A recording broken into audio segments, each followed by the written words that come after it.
Hey everybody, Melissa here again. Welcome back to my bathroom because that's what we're working with until we move. 2 videos in a week. Congratulations. Someone in the comments responded to my last video that they'd like to see what I did when it came to repairing some of my popped locks or some of my thinner locks. So I have one in particular I've been thinking about doing something with for the past couple of months, which is this guy, and I decided to come on and show you guys how to fix it. So let me see if I can zoom in here. Okay, so this is my patient today. You'll see that there are a couple of knots down here. The locks were really, really, really thin, and I was hoping that tying these knots would strengthen it.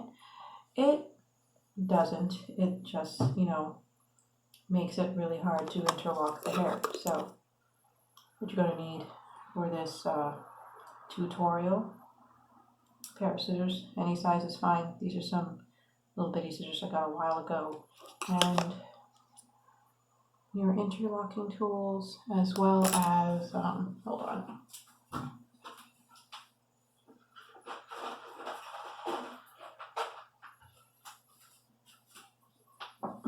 some kind of comb. This is my daughter's comb. Don't come for me. This is the only one that is readily available right now in the bathroom. So I've got all of my supplies here. Pro tip, this works better on dry hair, not wet hair, dry hair. Because if your hair is like wet or overly oily, everything's going to slip and it's not really going to do you much good. So take your scissors. What I'm going to do is I'm going to cut it midway in that weak point, so between these 2 knots. I have a mirror off to the side here so I can see what I'm doing. So I'm going to just cut that. There are people cringing all over the internet right now just watching that happen. And I'm going to undo the knot that is here. So I have a little mirror right here so I can kind of see what I'm doing. Sorry if my hands are in the way, but I'm just kind of unrolling that knot to kind of get to the hair that's there. Although now that I'm thinking about it, I might have to cut this other knot out since it seems a lot tighter than the first one, but we'll see. Yeah, I think I might need to cut that one.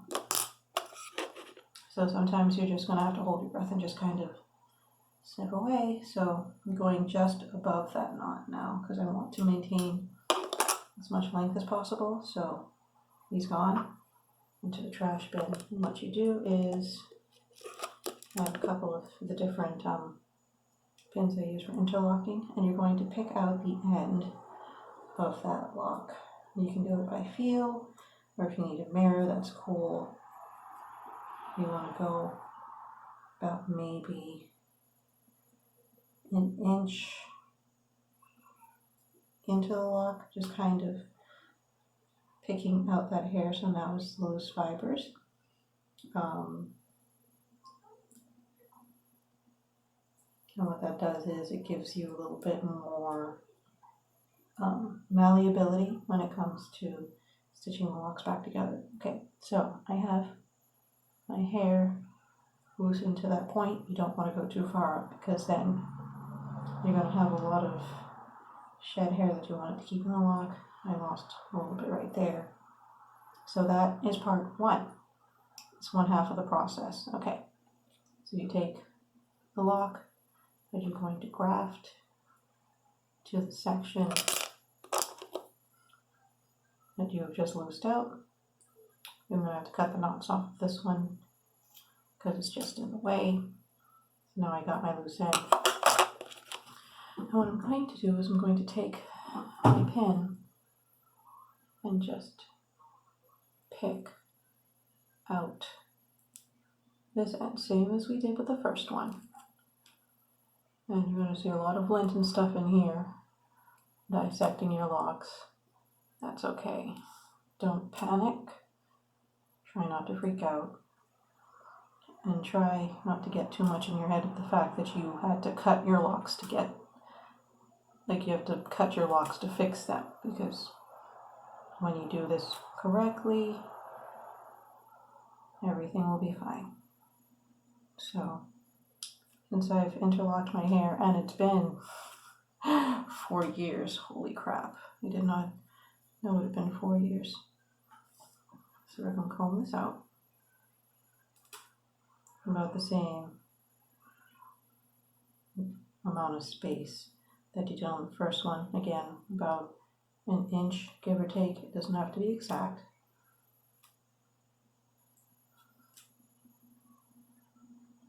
Look at that. If you look real close, you can see that there's lint in there. Despite the fact that, you might be tying up your hair and being real careful. Lint just gets in your locks, so even if you can't see it. It tends to be more visible in the back locks over time because it rubs up against sweaters, in the back of your shirt, all sorts of things. Okay, so I've got it this far. I'm going to comb it out just a little bit to get the lint and stuff out of it. We're not trying to clear out your hair. That's not what this is about. So, I got this one, and where'd it go? I've got this one. So I'm going to comb this one out a little bit, fluff it up some. Okay, here's the hard to explain part.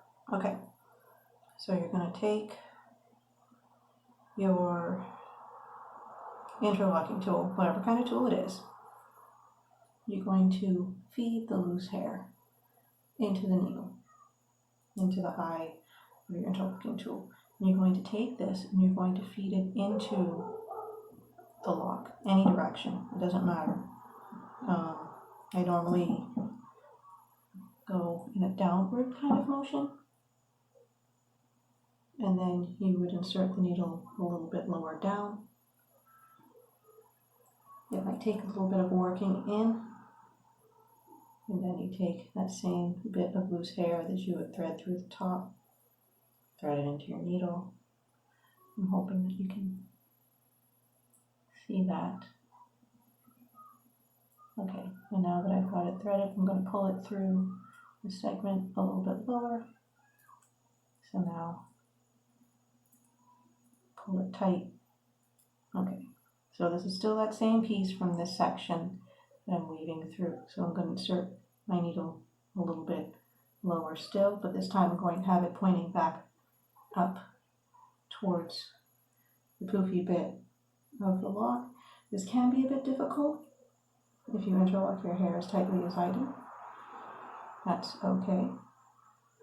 And then you get that little tufty bit, thread it back onto your interlocking tool, and then you pull that through. So that's one half of the process done. So all of that is now into this lock. This bit is going to be woven into this. So I'm going to use my mirror so I can see what the heck I'm doing. We're going to feed this into that bottom part of the same section. Okay, then we're going to thread this into your interlocking tool. Take your time. There's no rush. I tend to do it by feel since it's at a really weird angle. And then you're going to pull that through that section of your lock. So this one we wove down into the base of this bottom piece, and then this part for the base of this one we're weaving back up into the lock. So that I'm going to go a little bit higher up with my interlocking tool, just kind of get it in there. It's a little bit tedious if you have more than one. going to take some time. I need you to be patient. You can't rush, okay? Don't rush with this. So I've got my interlocking tool through the lock. I'm going to take my hair, thread it into the interlocking tool. It's kind of difficult since it's a little stubby end, but if you twist the hair around your fingers, it makes it a little bit easier to thread it through, like so. And then what we do is we push the whole thing through the lock. It's kind of like lock stitching, now that I think about it.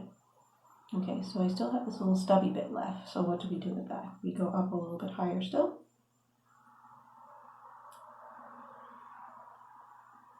And then we don't push it through entirely, because you'll notice I pushed it through, but the eye is still part way through. So you thread it through the end of the eye. This is getting a little bit more difficult since this section is a lot shorter.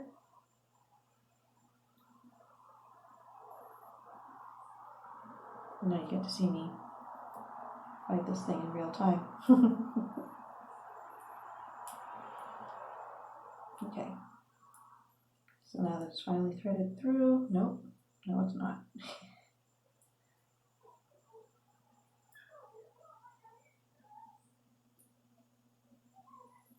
So yeah, once you've threaded through the eye, you pull that all the way through the lock, and it's going to look something like this. There's still a whole lot of loose hair and stuff. Do not pull on this just so. There's still one more step left. So what we do, we take our interlocking tool, we hook it onto the end of the lock like you ordinarily would when you interlock, and you're basically going to interlock this section where you've wove the hair in. And what this does is it tightens up that section that you were weaving the hair back and forth through, and it kind of makes it a little bit more durable, because since you've combed the hair out and woven it through, those sections are a lot softer, a lot more loose, like a baby lock almost. So this is essentially, this section where you've woven these pieces together is a baby lock. Do not pull on this, do not yank on this, do not manhandle this. In fact, for a couple of weeks, what I did was I braided these Microlocs with other locks, but when I washed them, just like a simple 3-strand braid of like 3 locks that are close together, a rubber band at the end to make sure it didn't go anywhere. And then you want to make sure you're not overly rough when it comes to washing. I wouldn't necessarily recommend conditioning for this, so I probably do that before you do this, because I found that conditioners and oils and all the rest of that caused a few of these to slip when I was being lazy and I didn't braid and band these, okay? So I effed up, so now you don't have to, okay? So you'll find that as you go on, it's going to be a little bit harder to pull it through on itself. Just take your time. Take your time. And just kind of work with your hair and kind of wiggle it around a little bit if you have to.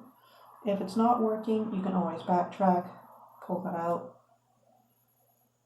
And again, take your time, be patient. This is not something to do when you have somewhere to go in 10 minutes.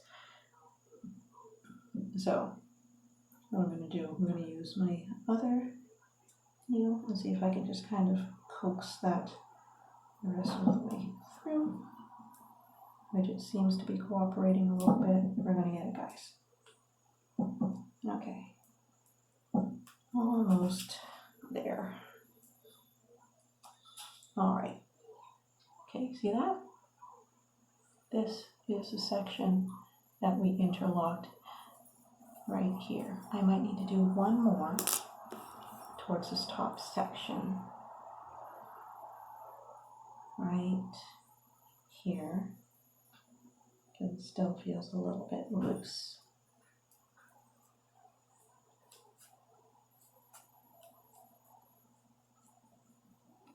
Give it a little palm roll. Neaten it up a little bit. There you go. Your newly repaired lock. And that's how you do it. So like I said, if you want to wash your hair shortly after you've done this, all that I do is I take a couple of the locks nearby, preferably the same length, but these are the little tweedles at the front. So 1, 2, 3. Yeah, these guys are about the same length. So what you do is loosely braid these because you still want the water and the shampoo to get in there to clean everything. Put a little rubber band on the end, wash as you would normally, and that's it. Yeah. This is a really long video. I know it wasn't shot the best. I know it wasn't probably entirely very clear, but the basics of it is, I'm going to take these two. You basically take your 2 locks, or your 2 pieces of your locks. You're going to trim away most of the weak part, comb it out about 1 inch on each side. And you're going to put those 2 pieces together. You're going to take your interlocking tool and you're going to weave this end upwards and this end downwards. And then you go to the end of the lock and interlock that section only, as you ordinarily would when you're interlocking your hair. So that is my solution of how I was able to keep a lot of the locks on my head. This one is going to be next to be snipped when this gets a little bit longer, because as you can see, this part here is synthetic and this part here is my natural hair. So let me show you a couple other ones that I've grafted. This one here is one of them. I grafted it somewhere up in here. This was another one. The grafting was done up in here because this was way longer, but it had about this much of weak spot in it. So I just kind of snipped it off, darted it again. Who else?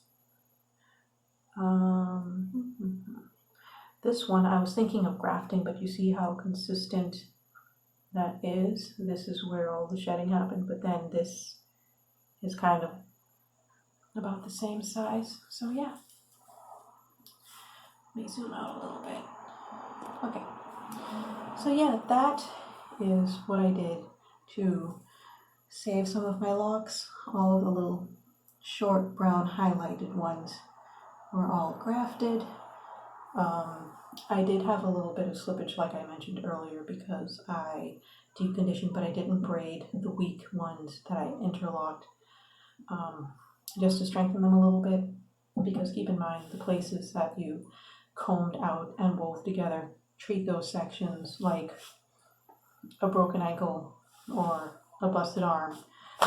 Treat it like you put a cast on it. You can't manhandle it, you can't be rough with it, you can't have it take a whole lot of weight on its own. You can braid it and it should be able to hold up pretty well that way, but just be careful and be mindful of the ones that you replace.